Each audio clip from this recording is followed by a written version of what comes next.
नमस्कार सर. नमस्कार. नमस्कार.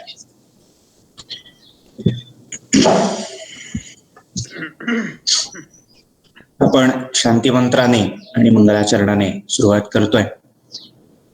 हरिः ओम.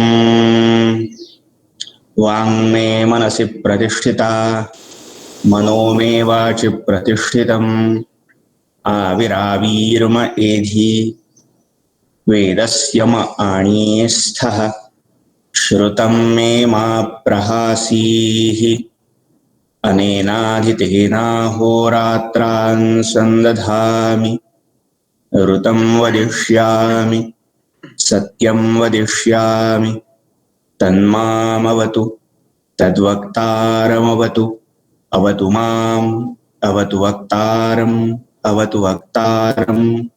ओम शांति शांति शांतिः. यो ब्रह्माणं विदधाति पूर्वं यो वै वेदांश्च प्रहिणोति तस्मै तमहं देवमात्मबुद्धिप्रकाशं मुमुक्षुर्वै शरणमहं प्रपद्ये. योऽन्तः प्रविश्य मम वाचमिमां प्रसुप्तां सञ्जीवयत्यखिलशक्तिधरस्वधाम्ना अन्यांश्च हस्तचरणश्रवणत्वगादीन् प्राणान् नमो भगवते पुरुषाय तुभ्यम्. सर्वांना सादर नमस्कार. आपण ऐतरेय उपनिषदाचा विचार या उपनिषद अध्ययन वर्गाच्या अंतर्गत करत आहोत. या ऐतरेय उपनिषदामधले पहिल्या अध्यायातल्या पहिल्या खंडाचा भाग आणि अर्थात सुरुवातीचा शांती मंत्र यांचा पांत विचार आपण गेल्या 3 कक्षांमध्ये केला.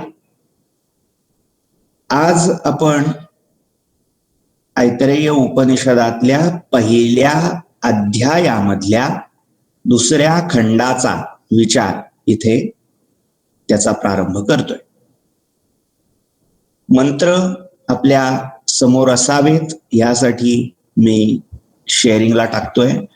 सर्वांना ते दिसत असेल तर सांगावं, नसेल दिसत तर कृपया मला लक्षात आणून द्या. मला दिसत नाहीये सर. 2च मिनिटं. हा.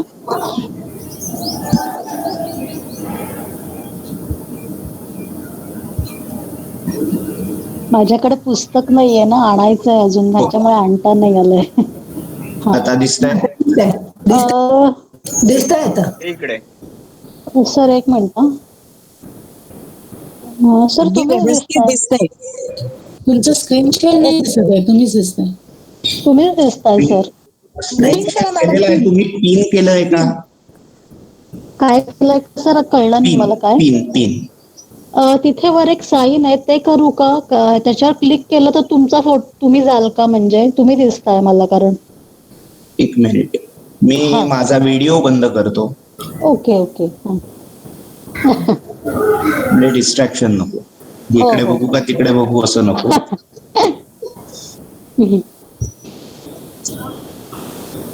आता दिसतंय? हा दिसतंय.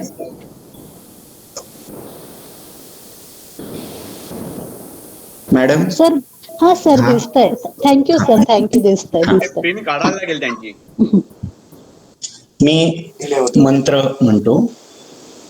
ता एता देवताः सृष्टा अस्मिन् महती अर्णवे. पैसे मी तुमच्याकडून घेतले ते माझ्या नंतर 50 रुपये.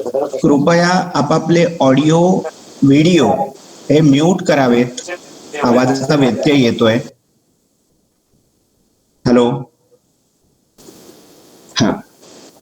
ता एता देवता. त्यांच्या शॉपवर परवा दिवशी कधी घोटाळा झाला संध्याकाळी. मी पण ते रोज आहे त्यांच्या मागे लागलो. रोज फोन करतो. सर्व सहभागी मंडळींना अशी नम्र विनंती, आपले ऑडिओ आणि व्हिडिओ सुरू आहेत, व्यत्यय येतोय तर कृपया तेवढे बंद करावेत. हे संध्या इथे त्यांचं प्रेझेंटेशन येत नाहीये काही. ठीक आहे. हा.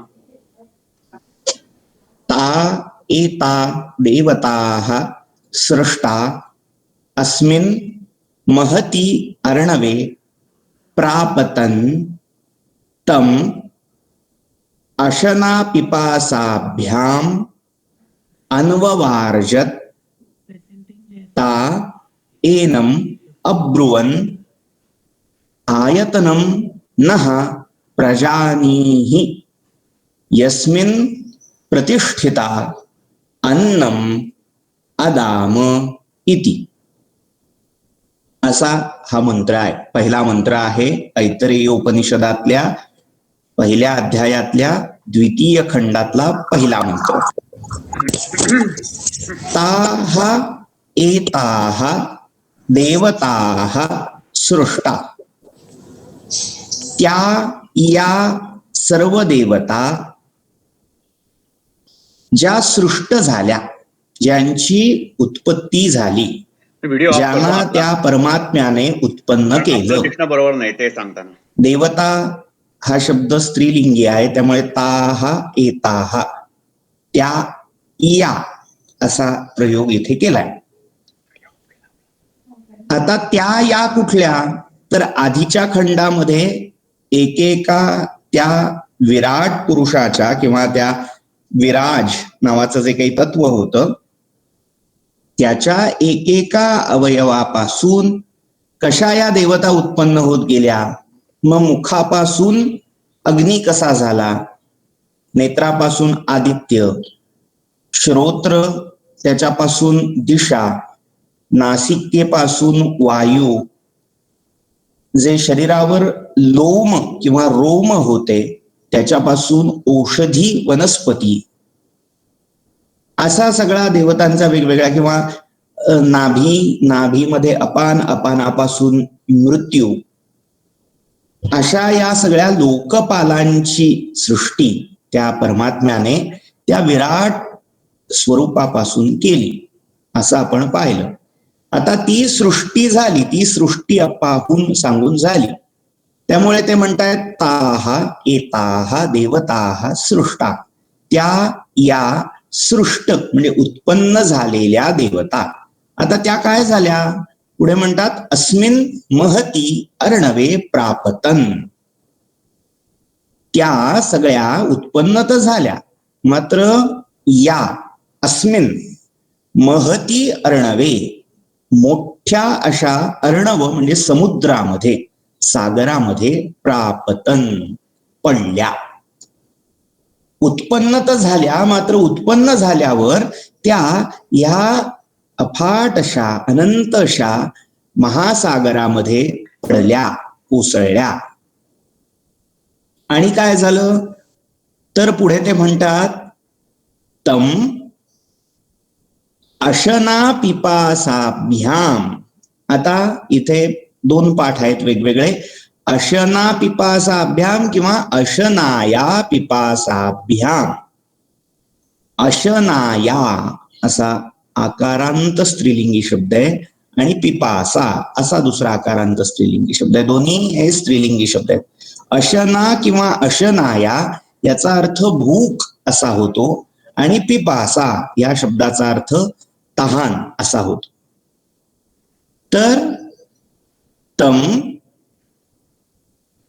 अशनाया पिपासाभ्याम अन्ववार्जत. आता तम नामकम, तम म्हणजे कोणाला, तर त्या देवतांच्या वर्गाला, ज्या देवतांचा वर्ग, ज्या देवतांचा समुदाय त्या विराट पासून उत्पन्न झाला होता, त्या देवतांच्या समुदायाला तम देवता वर्गम असं गृहीत धरायचं तिथे.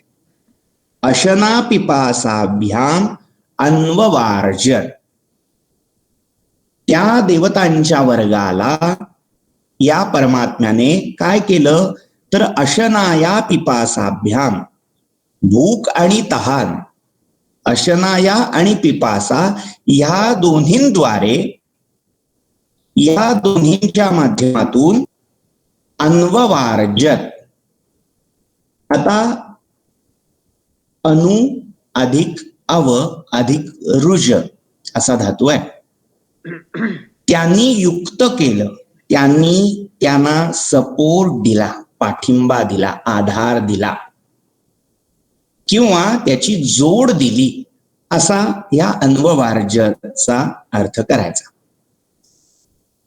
तर या सगळ्या देवतांच्या वर्गाला परमात्म्याने भूक आणि तहानेची जोड दिली, त्यांनी युक्त केलं या सगळ्या देवतांना.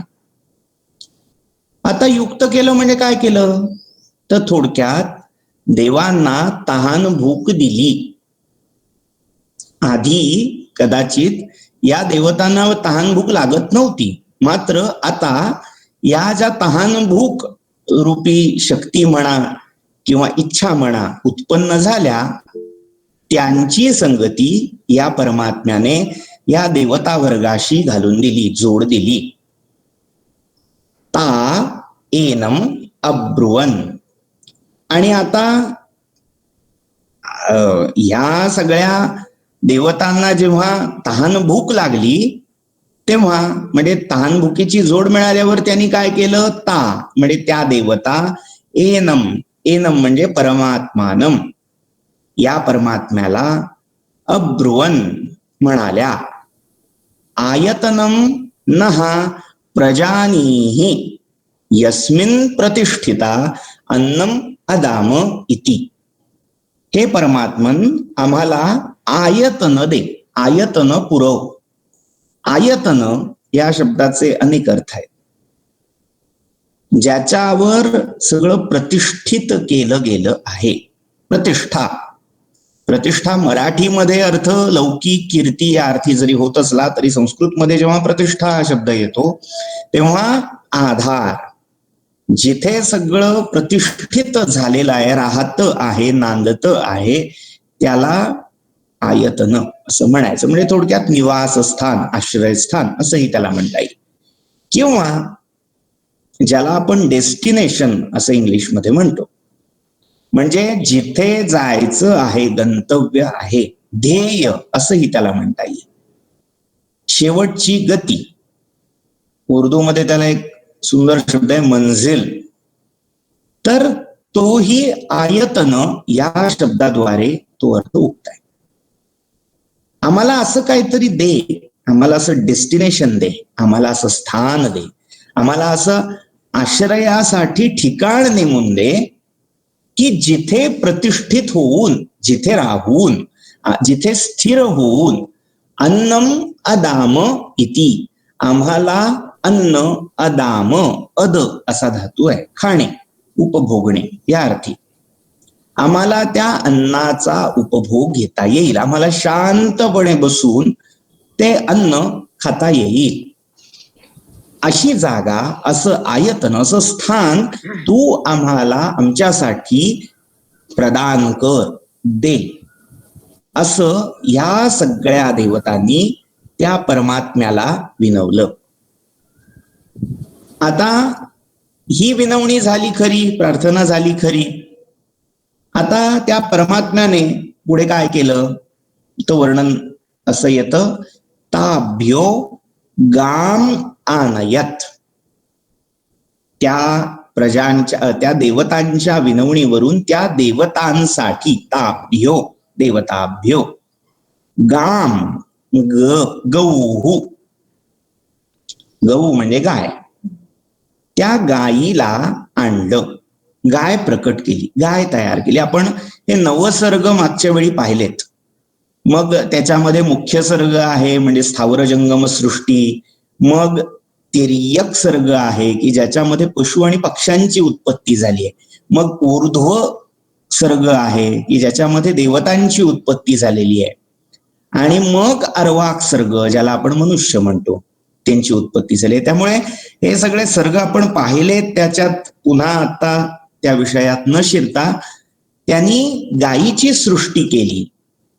गायीला समांतर, गायीला सदृश, सधर्मा असे जे काही जीव होते त्यांची उत्पत्ती केली आणि त्या देवतांसाठी त्या गायीला त्या परमात्म्याने आणलं. थोडक्यात या देवतांची जी प्रार्थना होती की आम्हाला राहायला चांगलं स्थान दे, जिथे आम्हाला अन्नाचा उपभोग घेता येईल असं ठिकाण दे. असं ठिकाण दे म्हटल्यावर या परमात्म्याने पहिलं जे ठिकाण दिलं ते गाय हे दिलं. आता ते दिल्यावर ता अब्रुवन, त्या ज्या देवता होत्या या पहिल्या आयतनाला, गाय रूपी आयतन जे दिलं होतं ते प्राप्त करून ते पाहून त्या म्हणाल्या, देवता म्हणाल्या, न वै नहा अयम अलम इति. इथे जो आपल्याला स्क्रीनवर दिसतंय, सगळ्यांना दिसतंय ना, मंत्र दिसतोय? हॅलो, हो सर. हा. ताभ्यो गाम आनयत ता अब्रुवन न वै नहा अयम अलम इति. असा संधी विग्रह करायचा त्याचा. सर मला दिसत नाहीये मंत्र. बाकीच्यांना सगळ्यांना दिसतंय, त्यामुळे तुमच्या नेटवर्क चा नीट जरा पहा, त्याच्यात हा, काही तेच. अडचण आहे. ओके. साईडला छोटं झालंय फक्त, ओम लिहिलेलं दिसतंय फक्त. दिसत नाहीये, स्क्रीनवर छोटं झालंय एकदम. त्यांना पिन करायला सांगायला पाहिजे. पिन करा. हा, तुमच्या इथे पिन असं ऑप्शन असेल, त्याच्यावर क्लिक हो, केलं हो. तर स्क्रीन मोठी दिसेल. हा, तेच करते मी. दिसलं आता, दिसलं. हो हो हो हो, थँक्यू सर, थँक्यू. तर न वै नहा अयम अलम इति असं त्या देवता म्हणाल्या. अर्थ काय? तर नहा आमच्यासाठी, आम्हाला,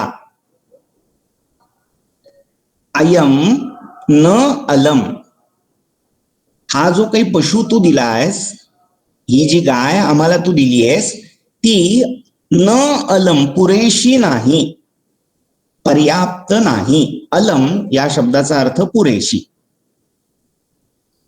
म्हणजे आमची इच्छा या आयतनामध्ये बसून अन्नाचा उपभोग घ्यावा निवांत अशी आहे, मात्र हा जो पशु तू दिलायस तो आमच्यासाठी पुरेसा नाही, आम्हाला हवा तसा नाही. आमच्या ज्या काही इच्छा आहेत त्याच्यात हा बसण्याजोगा नाही. बर, मग पहिला पशु झाला, मग दुसरा पशु त्या परमात्म्याने दिला. ताभ्यो अश्वम आनयत. तेव्हा त्यांच्यासाठी त्या परमात्म्याने आता अश्व आणला. अश्व म्हणजे घोडा. अश्वम आनयत ताह ब्रुवन. पुन्हा त्या देवता म्हणाल्या, न वै नहा अयम अलम इति. नाही बाबा, हा पण पशु आमच्यासाठी पुरेसा नाही, आम्हाला हवा तसा नाही, आमचं समाधान होत नाहीये. आता हे नेमकं काय झालं? ह्या पशु दिले म्हणजे काय केलं? तिथे आयतन म्हणून नेमलं म्हणून काय झालं? जर विचार केला तर कुठेतरी प्राचीन काळी यज्ञामध्ये, आता दोन प्रकारे याचा अर्थ आपल्याला घेता येतो. पशुआलंब होत होता, म्हणजे पशूंचा बळी दिला जात होता, अगदी साधा अर्थ. आणि त्या देवतांना अन्न म्हणून हे पशु जेव्हा पहिले दिले गेले तेव्हा त्यांना तो काही पुरेसा वाटला नाही हा पशु. आता पुढचा अर्थ, वेगळा अर्थ असा केला जातो की या पशूंच्या ठाई त्या देवतांचा वास आहे, निवासासाठी या पशूंना त्या आदि पुरुषाने, परमात्म्याने हे पशु दिले, मात्र देवता त्याच्या ठाई सुखाने राहू शकल्या नाहीत. नेमकं यातलं मर्म काय असेल? बळी असा अर्थ करायचा. मग त्या संदर्भामध्ये पुढचा सुद्धा जो मंत्र, पुढचा संदर्भ आहे तोही महत्वाचा आहे. शेवटी ताभ्याः पुरुषम आनयत ता अब्रुवन सुकृतम बत इति. पुरुषो वाव सुकृतम ता अब्रवीत यथा आयतनम प्रविशत इति. आता जेव्हा हे पशु काही त्यांच्या मनासारखे झाले नाहीत, वाटले नाहीत, तेव्हा परमात्म्याने त्या पुरुषालाच डायरेक्ट तिथे समोर आणून उभं केलं या देवतांच्या. आता त्या देवतांच्या समोर आणून उभं केल्यावर झालं असं की देवता खुश झाल्या. जो शब्द आहे तिथे ता अब्रुवन सुकृतम बत इति.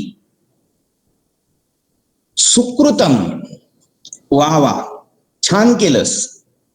कृत म्हणजे करणे, टू डू, आणि शोभनम, छान झालं, छान झालं. हे जे काही तू आम्हाला दिलंयस आयतन, हे छान आहे, उत्तम रचना आहे तुझी. तुझ्या सगळ्या रचनेमधली सर्वोत्तम सुकृती काय असेल तर ही मनुष्यरूपी रचना सगळ्यात उत्तम आहे. यथा आयतनम प्रविशत. आता ही सुकृत म्हणजे मनुष्य पुरुष रूपी उत्तम रचना जेव्हा परमात्म्याने या देवतांना दिली आणि त्यांना आवडली, त्यांनी अनुमोदन दिलं, सुकृतम बत इति. सुकृतम, छान आहे असं म्हणून जेव्हा त्याला स्वीकारलं तेव्हा मग ता अब्रवी, त्या देवतांना तो परमात्मा म्हणाला, यथायतनम प्रविशत. आपापल्या रूपानुसार, सत्तेनुसार, तत्वानुसार जे स्थान आहे त्या स्थानी तुम्ही प्रवेश करावा, प्रविष्ट व्हावे, अशी आज्ञा त्या परमपुरुषाने या देवतांना दिली. आणि त्या सगळ्या देवता पुढे यथास्थानी जाऊन प्रतिष्ठित झाल्या. आता माझा प्रश्न असा की याच्यामध्ये जर आपण यज्ञ संस्कृतीची मुळं पाहिली, तीही आपल्याला दिसतायत स्पष्टपणे. यज्ञामध्ये पूर्वी गोमेध होत होता, अश्वमेध होत होता, आणि तसा पुरुषमेधही होत होता. म्हणजे थोडक्यात गवालंभ, अश्वालंभ, पुरुषालंभ यांचे बळी दिले जात होते. त्यामुळे कुठेतरी त्याचा संदर्भ हा आहे का तर असू शकतो. एक उपपत्ती इथे आपल्याला लावता येते. आता दुसरा महत्वाचा अर्थ त्याचा असा घ्यायचा की आयतन याचा अर्थ निवासस्थान. त्या देवतांना राहण्यासाठी उत्तम निवासस्थान कोणतं असावं तर पशुचं शरीर हे देवतांसाठी उत्तम निवासस्थान ठरलं नाही, देवांना भावलं नाही, आवडलं नाही. पण पुरुषाचं झाड, या मागचा विचार, या मागचं सूत्र आपण मागच्या सर्ग कल्पनेच्या वेळी पाहिलं होतं की तो प्रजापती जेव्हा एक एक सर्ग उत्पन्न करत होता, सर्ग प्रक्रिया चालली होती त्याची, मग त्याने तिर्यक सर्ग उत्पन्न केला, मुख्य सर्ग झाला, ऊर्ध्व सर्ग झाला, एवढे सगळे सर्ग झाले, पण त्याचं समाधान झालं नाही.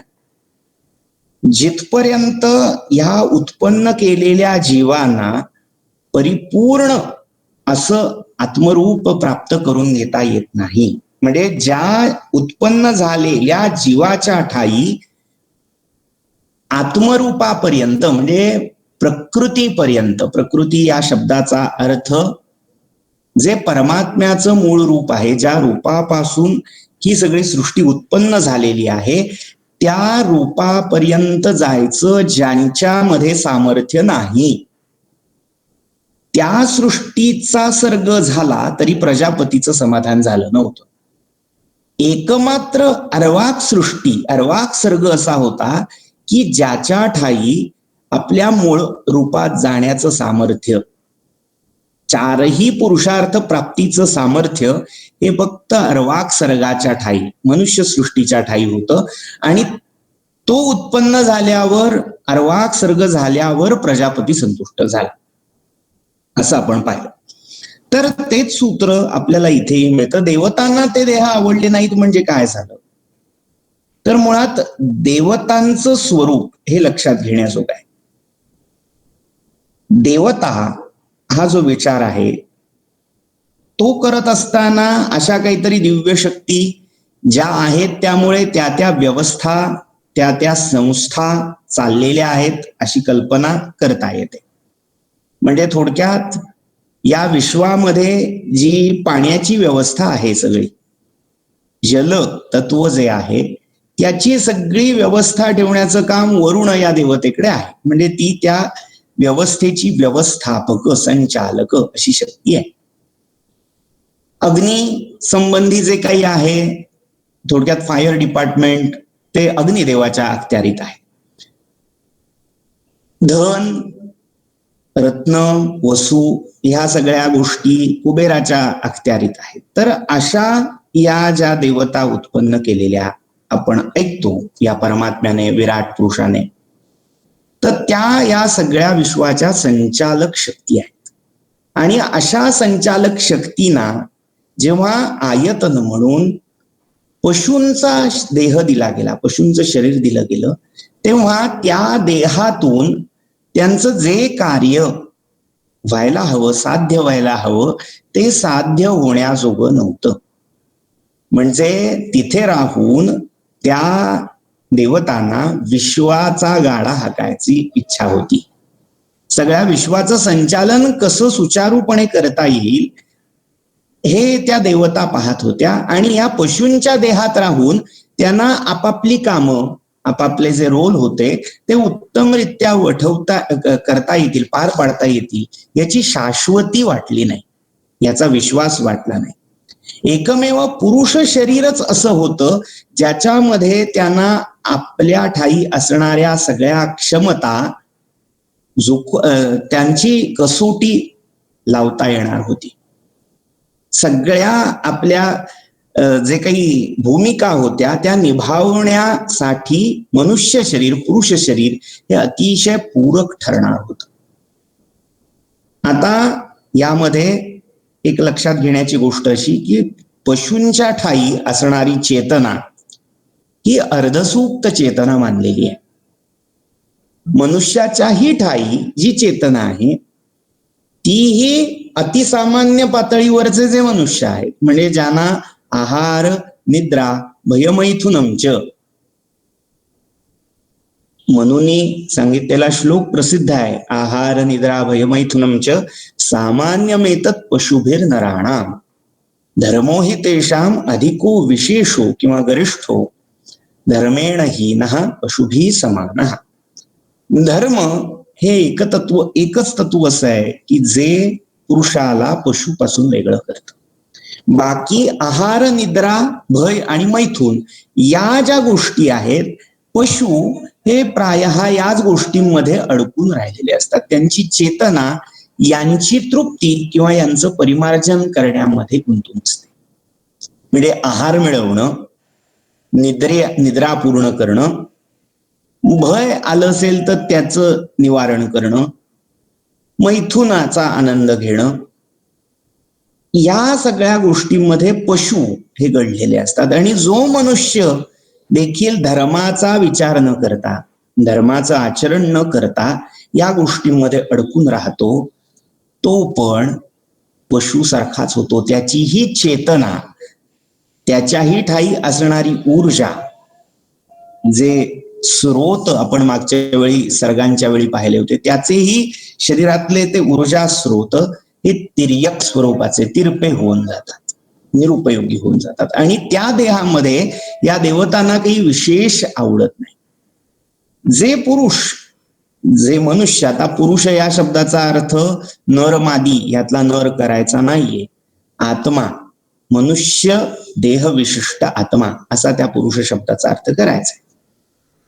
तर त्या मनुष्य शरीरामध्ये, त्या मनुष्याच्या असण्यामध्ये जी ऊर्ध्व स्रोत गाठण्याची, आपल्या मुळाकडे जाण्याची जी क्षमता आहे, ती क्षमता या देवांना आनंद देणारी आहे.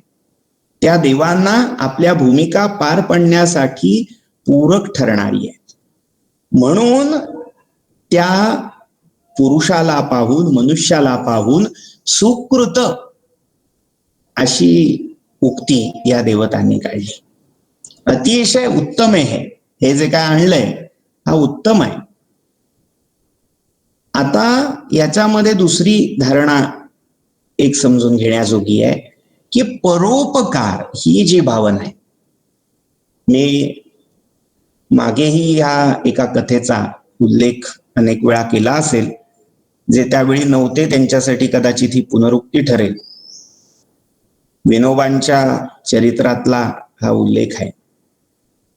जेव्हा विनोबा भावे बाल्य वयातली गोष्ट आहे, त्यांच्या घरी एक फार मोठं फणसाचं झाड होतं आणि या फणसाच्या झाडावर जे काही फणस लागायचे, पिकायचे, त्यातले गरे विनोबांची आई काढायची आणि सगळ्यात पहिल्यांदा शेजारी पाजारी वाटायसाठी या धाकट्या विनूला आपल्या पाठवायची. द्रोण भरभरून हे गरे गोड गोड आपल्या शेजाऱ्या पाजाऱ्यात वाटताना विनूचा जीव खालीवर व्हायचा की असं कसं आपल्या फणसाला लागलेले गरेने आई वाटून टाकते, उरलेले आपल्याला देते. म्हणून त्यांनी थोडीशी तक्रार आपल्या आईकडे केली. तेव्हा विनोबांच्या आईचं वाक्य फार महत्वाचं आहे. त्या म्हणाल्या, देतो तो देव, राखतो तो राक्षस. देण्याची जी प्रवृत्ती आहे ती देवांची प्रकृती आहे आणि घेण्याची, केवळ राखण्याची, स्वतःच्या स्वार्थासाठी ठेवण्याची, साचवण्याची, संग्रहाची जी वृत्ती आहे, केवळ स्वार्थासाठी संग्रह करणं ही जी वृत्ती आहे ती राक्षसी वृत्ती आहे. गीतेमधल्या 16व्या अध्यायातल्या दैवी आणि आसुरी अशा ज्या दोन संपद भगवंत सांगतायत त्याचं अगदी सोपं विश्लेषण विनोबांच्या आईने तिथे केलेलं आहे की जे आहे ते इदन्न मम म्हणून देणं ही दैवी संस्कृती आहे आणि हे माझंच आहे, हे माझ्यासाठीच आहे म्हणून राखणं, आपल्यापुरतंच ठेवणं ही आसुरी संस्कृती आहे. वैदिक वाङ्मयामध्ये एक अशी कथा मिळते, प्रजापतीने देव आणि असुर यांना उत्पन्न केलं आणि यजध्वमिती, यज्ञ करा अशी आज्ञा त्यांना दिली. आता यज्ञ करा म्हटल्यावर कशात यज्ञ करायचा, आहुती कशात टाकायची, हवन कशात करायचं असा प्रश्न त्या दोघांना पडला. पण प्रजापतीने त्याचा काही खुलासा केलेला नव्हता. मग जी देवता मंडळी होती त्यांनी काय केलं, एकमेकांच्या मुखामध्ये आहुत्या घालायला सुरुवात केली आणि जी असुर मंडळी होती त्यांनी आपल्याच स्वतःच्या मुखामध्ये आहुत्या टाकायला सुरुवात केली. म्हणजे पुन्हा इथे हाच भाव ह्या कथेतून व्यक्त होतोय हे आपल्या लक्षात येईल की दुसऱ्यासाठी ते देणं, समर्पण करणं ही दैवी प्रकृती आहे आणि ती स्वतःसाठीच असली पाहिजे. जी काही वस्तू आहे ती, उपभोग सुख साधनं आहेत ती, ही आसुरी प्रवृत्ती.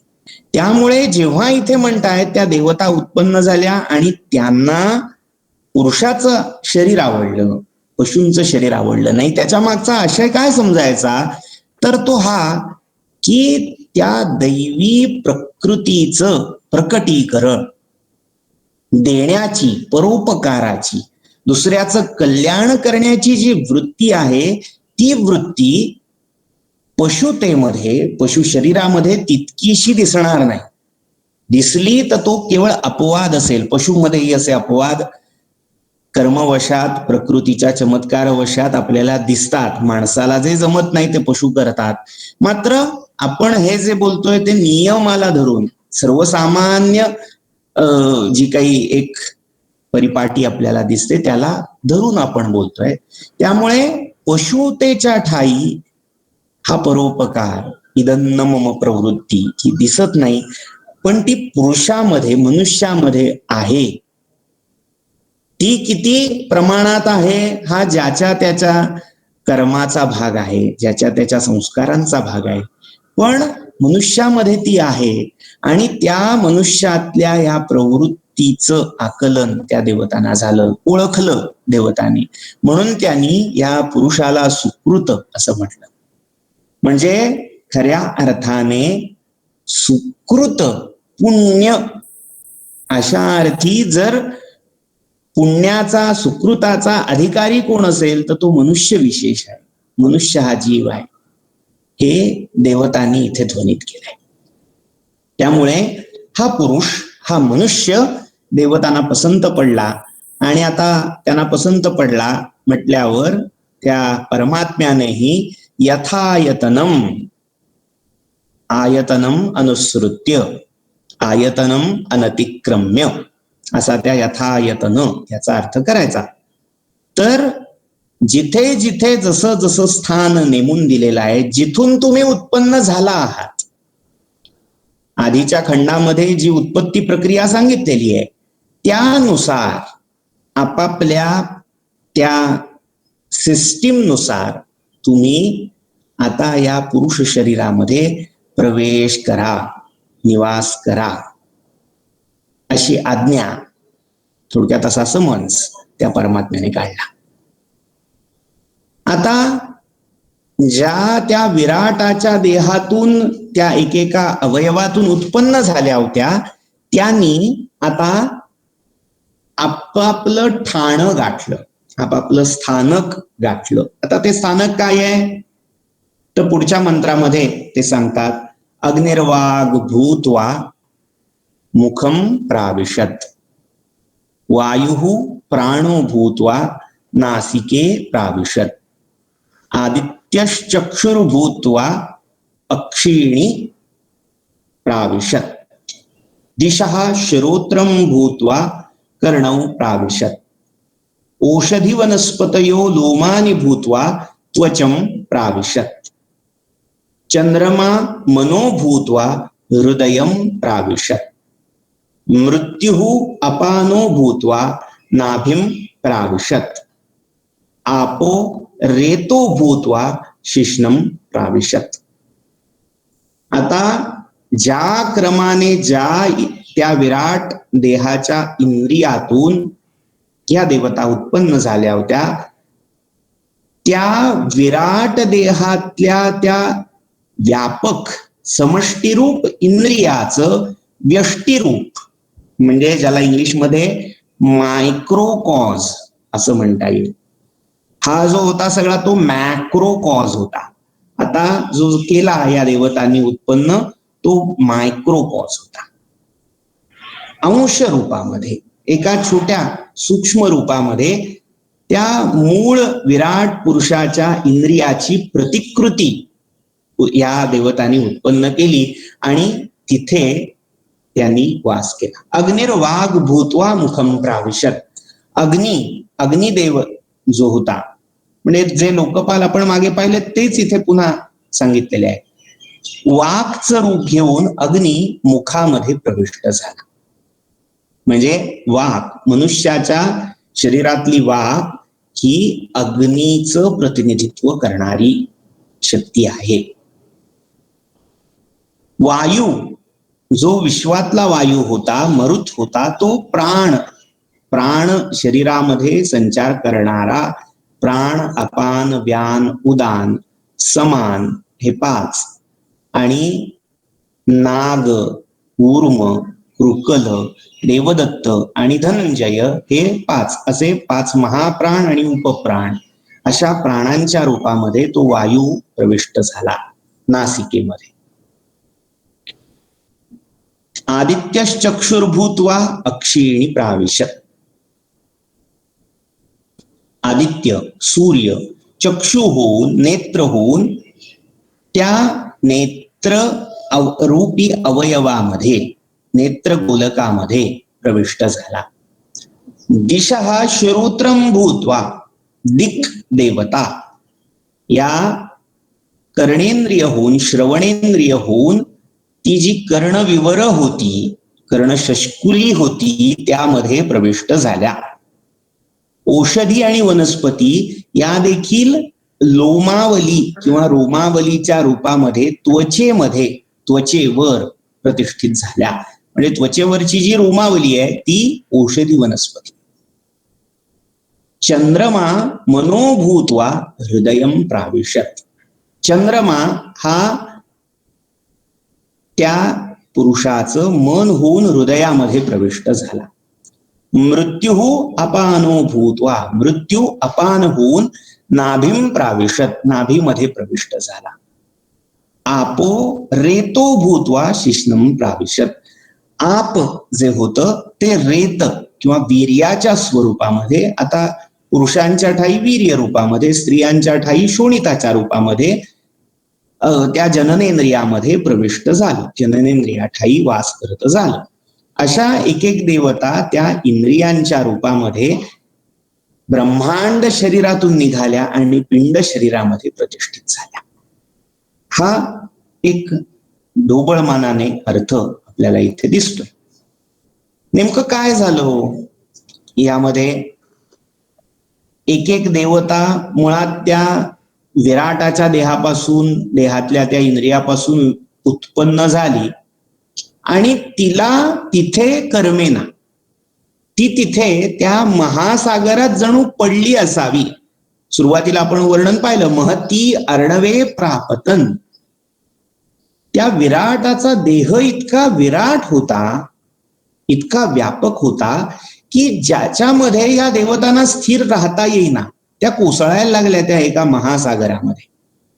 त्यामुळे स्थिर काही होता येत नाही, यासाठी त्यांना कॉम्पॅक्ट, कोझी असं एक ठिकाण, असं स्टेशन, असं हवं असं वाटलं आणि त्यासाठी या मनुष्य देहाची, व्यष्टी शरीराची उत्पत्ती झाली. हा भाग. आता याच्यामधून नेमकं सांगायचंय काय त्यांना? जे पिंडी आहे तेच ब्रह्मांडी आहे आणि जे ब्रह्मांडी आहे ते पिंडात आहे. हा जो काही लोकोक्तीतला भाग आहे तो या उपनिषदामध्ये एक एक इंद्रिय आणि त्याच्या देवता याच्या माध्यमातून व्यक्त केला गेला. एक कथा इथे मला आठवते. प्रश्नोपनिषदाच्या वेळीही या कथेचा मी उल्लेख इथे केला होता. पिप्पलाद नावाचे एक महर्षी वैदिक आणि पौराणिक वाङ्मयामध्ये प्रसिद्ध आहेत. पिप्पलादांची कथा अशी की जे दध्यंग अथर्वण नावाचे महान तपस्वी असे ऋषी होते. या दध्यंग अथर्वण किंवा ज्यांना पुराणामध्ये दधीची म्हटलेलं आहे, या दधीची ऋषींचा मुलगा म्हणजे हे पिप्पलाद. आपल्या सगळ्यांना माहितीच आहे, दधीची ऋषींनी देवतांच्या कार्यासाठी, देवतांना युद्धात विजय प्राप्त व्हावा यासाठी आपल्या अस्थी दान केल्या आणि त्या अस्थींपासून विश्वकर्म्याने, त्वष्ट्याने वज्राची उत्पत्ती केली आणि त्या वज्राद्वारे इंद्राने वृत्र, बल अशा दैत्यांचा पाडाव केला. तर या अस्थिदान प्रसंगामध्ये दधीचीनी आपला देह गमावला. ते कैवल्य प्राप्त झालं त्यांना, पण त्यांची पत्नी तिच्या शोकाला पारावार राहिला नाही. तिने सहगमन केलं आपल्या पतीबरोबर आणि आपला जो गर्भ होता तो गर्भ कापून तिने त्या पिप्पल वृक्षाच्या मुळाशी ठेवून दिला आणि त्या पिंपळाच्या वृक्षावर आलेल्या फळांवर हा गर्भ पोसला गेला. म्हणून पिप्पलान अत्तीति पिप्पलाद हा असं त्याचं नाव पडलं. पिप्पल वृक्षाच्या फळांना खाऊन, अश्वत्थ वृक्षाच्या फळांना पिप्पल असं म्हटलेलं आहे. तर ती पिप्पल खाऊन मोठा झालेला हा ऋषी तो पिप्पलाद, जेव्हा त्याला कळलं की देवतांच्या कामासाठी आपल्या वडिलांना देहत्याग करावा लागला, आपल्या पित्याचं छत्र आपल्या जन्माआधीच आपण गमावून बसलो, ते या देवतांमुळे बसलो, असा एक त्याचा समज झाला आणि त्यामुळे त्याने देवतांना धडा शिकवण्याचं ठरवलं आणि अतिशय कठोर तपश्चर्या या पिप्पलादाने केली. शिवांना प्रसन्न करून घेतलं आणि शिव प्रसन्न झाल्यावर त्याने वरदान मागितलं की या ज्या देवता आहेत त्यांना आपण जाळून टाकावं, दग्ध करून टाकावं. शिव म्हणाले तू एवढी कठोर तपश्चर्या केली आहेस, मला वर देणं भाग आहे, पण अजूनही विचार कर, अजूनही चिंतन कर, दुसरा वर मी देतो, या वराचा विचार सोड. मात्र पिप्पलाद आपल्या हट्टापासून मागे वळले नाहीत, हट्टावर अडीक राहिले. त्यामुळे शिव तथास्तु म्हणाले अंतर्धान झाले. आता त्या वरदानामुळे पहिलं झालं काय, तर पिप्पलादांच्या अंग प्रत्यंगांचा प्रचंड दाह सुरू झाला. आग लागल्यासारखं भावना त्यांच्या ठाई उत्पन्न झाली. दाह होतोय, अक्षरशः अंग हुरपळून निघतायत. हे काय होतंय ते त्यांना कळेना, म्हणून त्यांनी पुन्हा शिवांची प्रार्थना केली. शिव प्रकट झाले, म्हणाले काय झालं? ते म्हणाले मी तुम्हाला देवांना जाळायसाठी प्रार्थना केली होती, तुम्ही मला जाळायचा आरंभ केलाय बहुतेक. तेव्हा शंकर हसले आणि म्हणाले की देवता म्हणजे काय हे तुला न कळल्यामुळे तुझ्यावर आज ही वेळ आली. देवता म्हणजे दुसरं तिसरं काही नाही, प्रत्येक व्यष्टीच्या ठाई असणाऱ्या ज्या क्षमता आहेत, इंद्रिय शक्ती आहेत, ऊर्जा आहेत, त्याच देवता आहेत. ब्रह्मांडामध्ये त्यांचं समष्टी रूप आहे, मात्र प्रत्येक पिंडामध्ये त्यांचं व्यष्टी रूप आहे. आणि तुला जर त्या मूळ देवांना जाळायचं असेल तर सगळ्या पिंडातल्या या शक्तींना आधी नष्ट करावं लागेल, तेव्हा त्याच देवता नष्ट होतील. म्हणजे प्रत्येकामध्ये देव आहे, प्रत्येकामध्ये ईश्वर आहे, ही जी एक साधी जनधारणा आपण मानतो त्याचं मूळ आपल्याला या पुराण कथेत सांगते. म्हणजे मी पुन्हा आपल्या मुख्य मुद्द्याकडे येतो की ह्या देहामध्येच त्या सगळ्या देवता दडलेल्या आहेत आणि त्यांची उपासना करणं म्हणजे त्यांना तृप्त ठेवणं. या देवता आपल्या शरीराचे, आपले नित्याचे जे व्यवहार आहेत ते अबाधितपणे सुरू राहावेत, यासाठी संतुष्ट असणं अत्यंत आवश्यक आहे. देवतांची संतुष्टी म्हणजे काय, ज्याला मनप्रसाद असा शब्द गीता वापरते. आपलं शरीर, आपलं मन, आपली बुद्धी ही आपल्या कार्यामध्ये अनुकूल असणं, पूर्णपणे त्याला पूरक असणं, ही देवतांची कृपेची लक्षण आहे. देवता प्रसन्न होणं म्हणजे काय, तर आपल्या इंद्रिय शक्ती आपल्याला मदत करणं. आपल्याला एखादं कार्य साधायचं असेल आणि आपलं एखादं इंद्रिय जर संपावर निघून गेलं, एखादा देव आपल्यावर रुसला, कोपला, आपल्याला अभ्यास करायचा आहे, वाचायचं आहे आणि अशा वेळी डोळे चुरचुरायला लागले, म्हणजे काय, थोडक्यात सूर्यदेव कोपलेले आहेत तुमच्यावर. त्यामुळे डोळ्याचं काम, नेत्रेंद्रियाचं काम हे अबाधितपणे होऊ शकणार नाही आणि तुम्हाला जे इच्छित साध्य करायचंय ते अपूर्ण राहील. त्यामुळे सांगायचं तात्पर्य असं की व्यवहाराच्या पातळीवर जी आपली सगळी कामं करायची आहेत, साधायची आहेत, ती जर साध्य करायला हवी असतील तर त्यासाठी देवतांची कृपा असणं, देवतांचा आशीर्वाद असणं म्हणजे आपल्या देह, इंद्रिय, मन, बुद्धी याच्या सगळ्या शक्ती आपल्याला अनुकूल करून घेणं आणि त्या अनुकूल करण्यासाठी त्यांना आवश्यक तो हविर्भाग देणं. म्हणजे सगळ्यात स्थूल जे अन्न आहे, आपलं शरीर ऍक्टिव्ह राहावं यासाठी वेळच्या वेळी आहुत्या देणं. उदरभरण नोहे जाणीजे यज्ञ कर्म म्हणजे काय, तर त्या देवतांना आहुत्या द्यायच्या आहेत याचा अर्थ शरीराला आवश्यक ते अन्न घेत राहायचंय योग्य प्रमाणामध्ये, शास्त्राला अनुसरून असं ते हवन करत राहायचंय, म्हणजे त्या देवतांची अनुकूलता.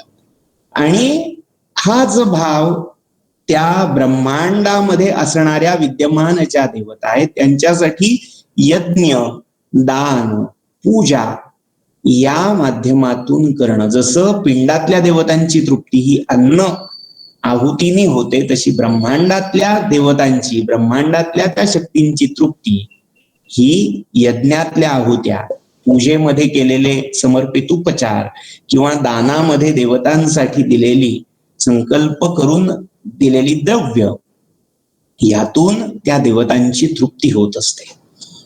हा भाव इथे आपल्याला ह्या सगळ्याचं मूळ कुठेतरी या मंत्रामध्ये दिसतं की तो अग्नी वाक होऊन मुखामध्ये प्रविष्ट झाला. म्हणजे नेमकं काय झालं तर थोडक्यात अग्नीला संतुष्ट करायचं असेल, ब्रह्मांडातल्या अग्नीला नंतर संतुष्ट करा. पिंडामध्ये जी वाक आहे त्या वाक इंद्रियाला संतुष्ट करा. म्हणजे नेटकं बोलावं, सत्य बोलावं, ही एक प्रकारे त्या वाकरूपी अग्नीची उपासना किंवा जोपासना आहे. ती सांभाळली की तो ब्रह्मांडातला जो अग्नी आहे, ती जी अधिष्ठात्री देवता आहे, ती आपसुकच प्रसन्न होणार आहे. पण त्यासाठी आधी ब्रह्मांडातल्या देवतांना तृप्त करण्यासाठी आधी पिंडातल्या देवतांना संतुष्ट ठेवणं, तृप्त करून घेणं हे अत्यंत आवश्यक आहे. तर असा हा सगळा देवतांच्या उत्पत्तीचा प्रकार इथे या उपनिषदात आपल्याला सांगितलेला आढळतो. पुढच्या मंत्राकडे आपण वळूया.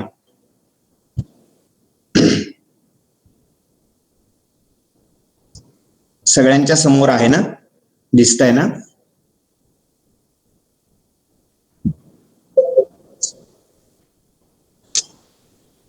हॅलो, आहे आहे हो साहेब, दिसतंय. दिसतंय. तम अशनाया पिपासे अब्रूताम आवाभ्याम अभिप्रजानीहीति ते अब्रवीद एतासु एव वाम देवतासु आभजामि एतासु भागिन्यौ करोमि इति तस्माद् यस्यै कस्यै च देवतायै हविर्गृह्यते भागिन्यौ एव अस्याम अशनाया पिपासे भवतः. हा या खंडातला शेवटचा मंत्र आहे, 5वा मंत्र. तम, तम नाम परमात्मानं अशनाया पिपासे. अशना, अशनाया म्हणजे भूक आणि तहान. अब्रूताम, त्या परमात्म्याला तहान भूक या दोघी म्हणाल्या. आवाभ्याम अभिप्रजानी.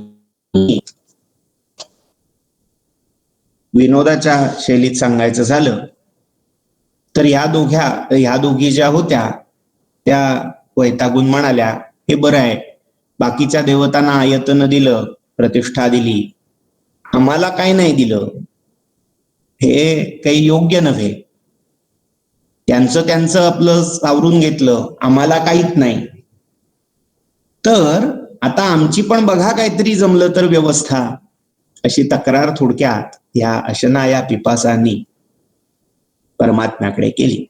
अब्रूता म्हणाल्या, आवाभ्याम अभिप्रजानीही. आवाभ्याम आम्हा दोघींसाठी, आमच्या दोघींसाठीही. अभिप्रजानीही आमच्यासाठीही काही करता येतंय का बघा, दिसतंय का बघा काही, किंवा आमची कुठे व्यवस्था करता येते का ते जाणून घ्या, बघून घ्या. ते अब्रवीद एतासु एव. आता ते खर तर इथे तेचा अर्थ भाष्यकारांनी 6 असा केलेला आहे. म्हणजे तो परमात्मा. अब्रवीत त्या दोघींना, अशनाया पिपासांना तो परमात्मा म्हणाला, एतासु एव वाम देवतासु आभजामी. आता तर खरं सगळी जी जागा आहे ती ऑक्युपाईड आहे, काहीही कुठेही जागा शिल्लक राहिलेली नाही, तुम्हाला वेगळी द्यावी अशी. त्यामुळे आता मी काही करू शकत नाही वेगळं, तर आता असं करतो, एतासु एव देवतासु, ह्या ज्या देवतांना मी जागा दिल्या ना, त्या देवतांच्याच उरावर तुम्हाला बसवतो. उरावर बसवतो हा विनोदी अर्थ आपण बघतोय, तो मुळात शब्दात नाहीये, कळावं यासाठी फक्त मी तो वापरलाय. या देवतांना मी जागा दिलीये, देऊन बसलोय. आता स्वतंत्र जागा नाही, त्यामुळे तुम्हाला मी या देवतांवर ठेवतो. देवतासु एव आभजामी, देवतांनाच तुमच्यात वाटून देतो. एतासु भागिन्यौ करोमी, ह्या देवतांना जो काही वाटा त्यांच्या त्यांच्या हवीच्या रूपामध्ये, आहुतीच्या रूपामध्ये मिळत जाणार आहे, त्या वाट्यामध्ये भागिन्यौ म्हणजे तुम्हा दोघींना मी भागिनी असा शब्द आहे. म्हणजे थोडक्यात भागधारक, शेअर होल्डर असं करील. तुम्ही दोघीही देवतांना ज्या काही आहुत्या दिल्या जातील त्याच्यामध्ये वाटेकरणी व्हाल. तुम्हाला मी वाटेकरी करतो त्या सगळ्या आहुत्यांमध्ये. आता या देवतांच्या आहुत्या म्हणजे काय? यज्ञामध्ये प्रत्येक देवतेसाठी एक स्वतंत्र आहुती दिलेली आहे. नाममंत्राचा उच्चार करून मग त्या देवतेसाठी तो पदार्थ दिला जातो. हवीर द्रव्य त्याच्यासाठी वेगवेगळी दिलेली आहेत. मात्र शरीरामध्ये त्या देवतांची आहुती असा जेव्हा विचार तिथे मांडला जातोय, तेव्हा नेत्रातल्या आदित्याची आहुती हे रूप आहे. एखादं रूप पाहणं, न्याहाळणं ही त्या सूर्याला दिलेली नेत्रांतर्गत आदित्य रूपी पुरुषाला दिलेली आहुती आहे. उत्तम शब्दांचा उच्चार करणं, उत्तम वाणी बोलणं ही वाघ रूपी अग्नीला दिलेली आहुती आहे. उत्तम शब्द, संगीत ऐकणं ही कर्णरूपी दिक देवतांना दिलेली आहुती आहे. तर अशा त्या इंद्रियांच्या विषयभूत ज्या सुख आहेत, उपभोग आहेत, त्यांना देत राहणं, त्यांना उपलब्ध करवून देणं, या त्या देवतांना दिलेल्या आहुती आहेत. आणि ह्या आहुतींमध्ये मी तुम्हाला वाटेकरी करतो, परमात्मा म्हणतोय ह्या तहानभुकेला. म्हणजे थोडक्यात देवतांच्या ठाई तहानभूक आल्यामुळे त्या देवतांना म्हणजे त्या इंद्रियांच्या शक्तींना ही इच्छा, तहान, भूक उत्पन्न व्हावी, म्हणजे आपल्या कानांना चांगलं ऐकावं अशी तहानभूक आहे. आपल्या डोळ्यांना चांगलं पाहावं ही तहानभूक उत्पन्न झाली. जे जे काही मिळतंय ते मिळण्यामागे इच्छा ह्या देवतांच्या ठाई उत्पन्न झाली आहेत. मुळात देवांना इच्छा होणं हे या अशनाया आणि पिपासेचं कर्तृत्व आहे. जर ती इच्छा नसती तर देवता या निरपेक्ष राहिल्या असत्या. गीतेच्या 4थ्या अध्यायामध्ये आपल्याला माहिती असेल यज्ञचक्राचं प्रवर्तन कसं झालं. भगवंतांनी सांगितलं, अधियज्ञा प्रजा सृष्ट्वा पुरोवाच प्रजापती अनेन प्रसविष्यध्वम एषवोस्त्विष्टकामधुक् देवान् भावयतानेन ते देवा भावयन्तु वहा परस्परं भावयन्तः श्रेयः परम अवाप्स्यथ. असं त्या प्रजापतीने प्रजांना केलेल्या उपदेशाचं वर्णन भगवंतांनी गीतेत केलंय. यज्ञाला कामधुक म्हटलेलं आहे. त्या यज्ञाद्वारे देवान भावयतानेन, देवांना संतुष्ट करून घ्या या यज्ञाद्वारे, आणि ते देव तुम्हाला सुखोपभोग देऊन, समृद्धी देऊन तुम्हाला संतुष्ट करू. परस्परम भावयन्तः म्हणजे देवांनाही इच्छा आहे आहुत्यांची, आणि त्या दिल्यावर ते तृप्त झाले की तुम्हाला तृप्त होण्याचं साधन समृद्धी ते देणार आहेत. आणि थोडक्यात तू माझी पाठ खाजव, मी तुझी पाठ खाजवतो, असा हा सगळा अन्योन्याभिमुख असा व्यवहार आहे. तर हा करण्याचं कारण काय, याच्या मागची मूळ भावना काय, तर अशनाया पिपासा ही आहे. दोघांनाही, मनुष्यालाही देवांची अपेक्षा आहे आणि देवांनाही मनुष्याची अपेक्षा आहे. म्हणून ते एकमेकांवर आश्रित आहेत. देवही तृप्त नाहीत, देव परमात्मा नाहीत. याचं कारण काय?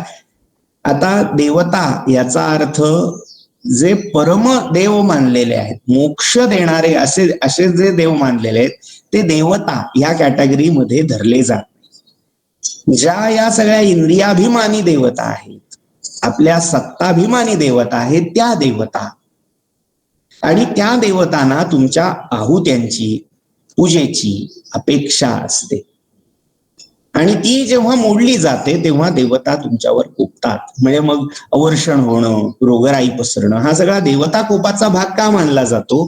तर त्या देवतांच्या ज्या अपेक्षा आहेत त्या तुम्ही पूर्ण करू शकला नाहीत. त्यामुळे एक कथा विश्वामित्र त्यांच्या चरित्रामध्ये सांगितली जाते, ती सांगतो आणि हा भाग इथे संपवतो. एकदा 12 वर्ष पृथ्वीवर अवर्षण झालं. अवर्षणामुळे सगळ्या प्रजा हवालदिल झाल्या. अन्न उगवेना, पाणी मिळेना, अन्नान्न दशा अशी या सगळ्या ब्रह्मांडात पसरली. आता करणार काय म्हणून जो तो आकाशाकडे पाहतोय, देवाची मनधरणी करतोय, पण तरी पाऊस काही बरसेल.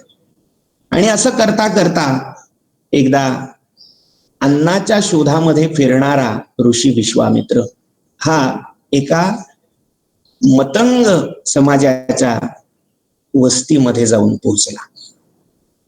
त्या वस्तीमध्ये एकाच्या घरासमोर मेलेल्या कुत्र्याचं मांस हे टांगून ठेवलेलं होतं.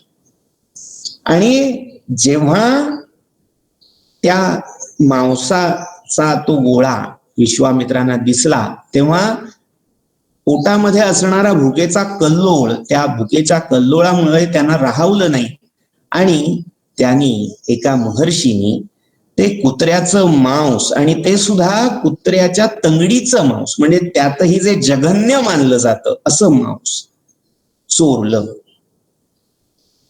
त्या गृहस्वामी मातंगाच्या हे लक्षात आलं. तो ऋषींना परोपरीने विनवायला लागलाय, तुम्ही चोरी का करताय?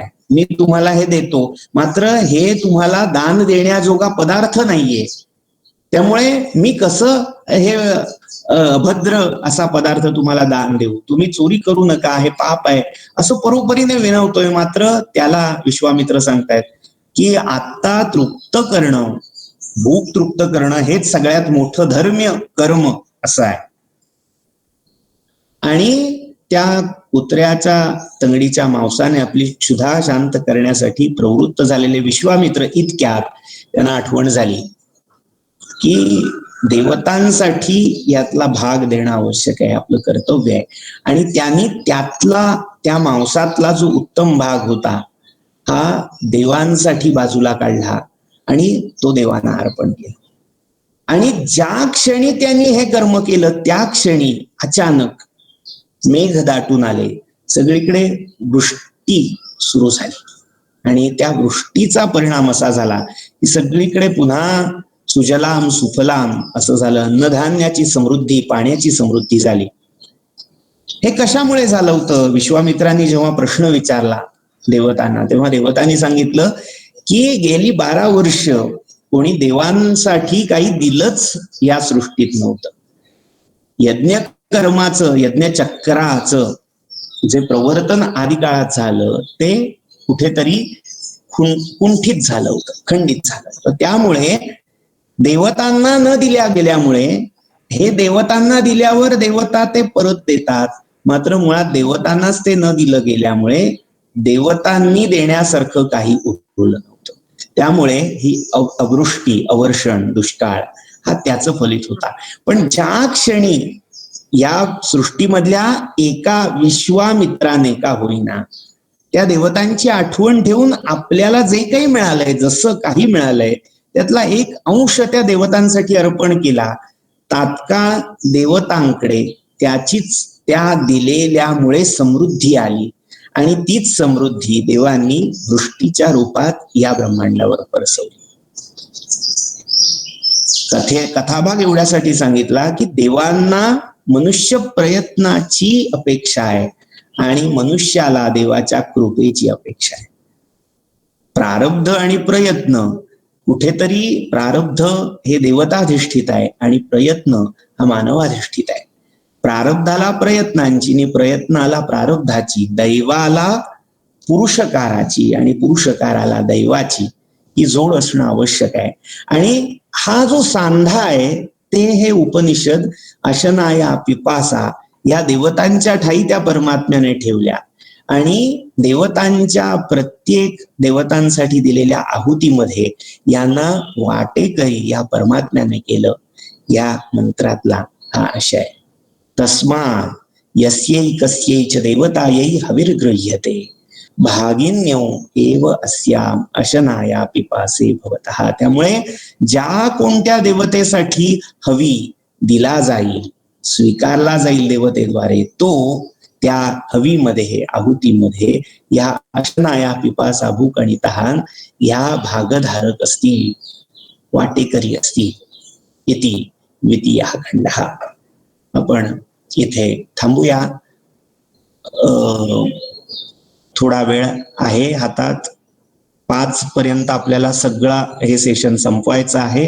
तर त्या वेळेचं भान ठेवून जर काही शंका असतील, प्रश्न असतील किंवा सूचना असतील तर त्यांचा आपण इथे विचार करूया. सर्वांना मनपूर्वक धन्यवाद.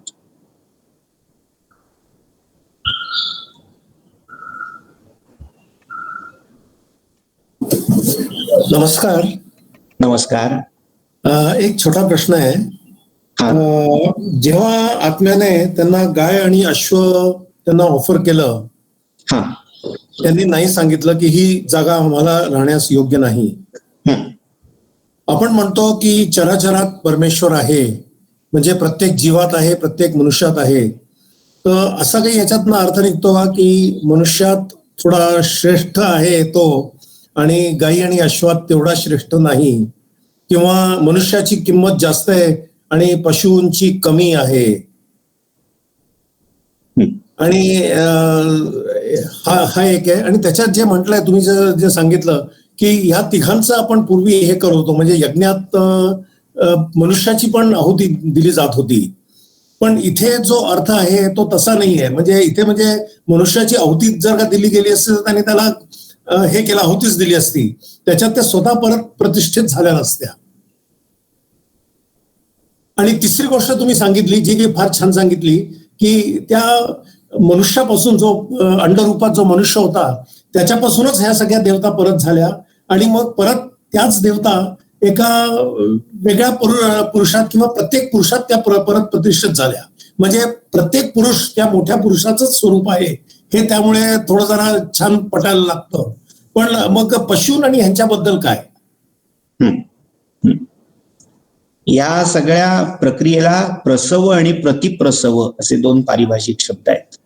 की त्या विराट पुरुषाच्या देहापासून या देवता उत्पन्न होणं आणि देवतांनी पुन्हा पिंडरूपी व्यष्टीरूपी जीवाच्या त्या इंद्रियांमध्ये किंवा इंद्रियांच्या शक्तीच्या रूपामध्ये प्रतिष्ठित होणं. तुमचा जो प्रश्न आहे त्याच्यामध्ये एक लक्षात घेण्याची बाब अशी की मी परमात्मा आणि देवता अशा 2 वेगळ्या गोष्टी आहेत, 2 वेगळी तत्व आहेत हे स्पष्ट सुरुवातीला केलं.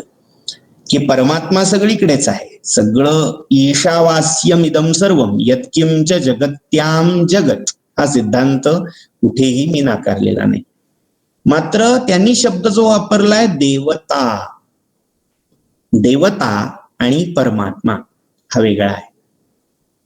देवता ह्या आपण जे म्हटलं त्या एक व्यवस्थापक शक्ती आहेत, व्यवस्थापनासाठी निर्माण केलेल्या त्या परमात्म्यानेच, किंबहुना तो परमात्माच त्या एकेका कार्यरूप भूमिकेमध्ये नटलेला आहे.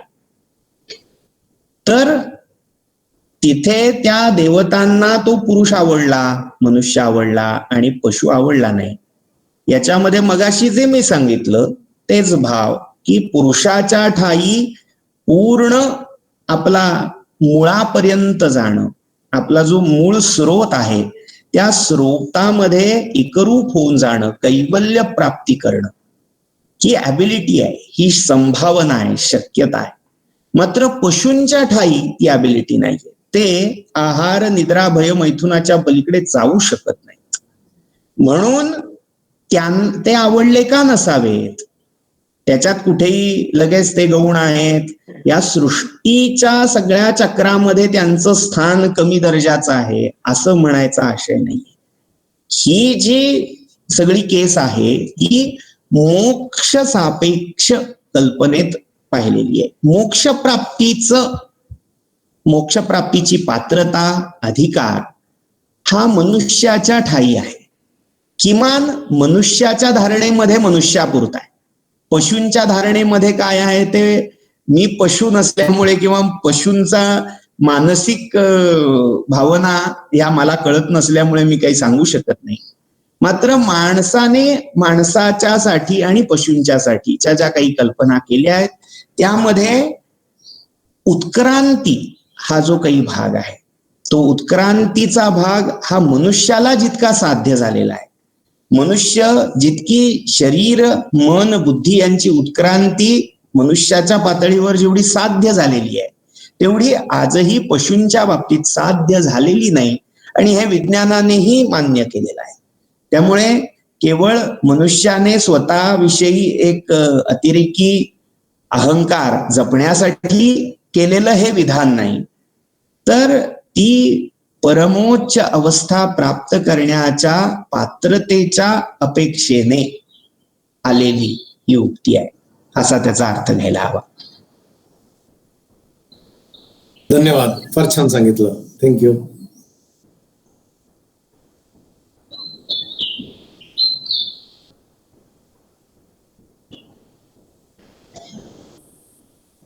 अजून काही शंका असेल तर कृपया पटकन विचारावी, नाहीतर आपल्या सेशनची वेळ संपत आलेली आहेच.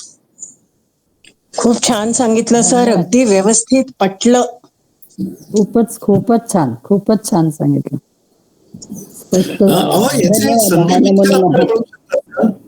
सॉरी मी इंटरव्ह्यू हा बोला. शकतात का? हॅलो, आवाज येत नाही आपला. ऐतिहासिक उपनिषद जसं पुस्तक आहे पण त्याचे विच्छेद मिळू शकतील का? कोणी केलेले आहेत का? असं काम कोणी केलेलं आहे का? हो, संधी विग्रह म्हणताय ना आपण एक शब्दाचा, प्रत्येक मंत्राचा किंवा याचा. हा गीता प्रेस गोरखपूरचा जे उपनिषद सगळा संग्रह आहे त्याच्यामध्ये ते केलेलं आहे.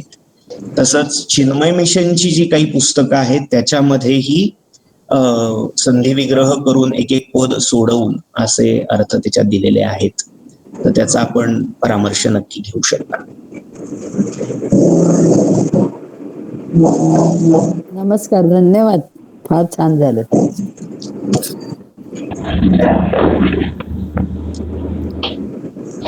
खूपच छान समजावून सांगितलं. धन्यवाद. तर आपला हा ऐतरेय उपनिषदातल्या पहिल्या अध्यायातला दुसरा खंडाचा भाग समाप्त झालेला आहे असं जाहीर करतो. सर एकच फक्त एक विचारायचं आहे.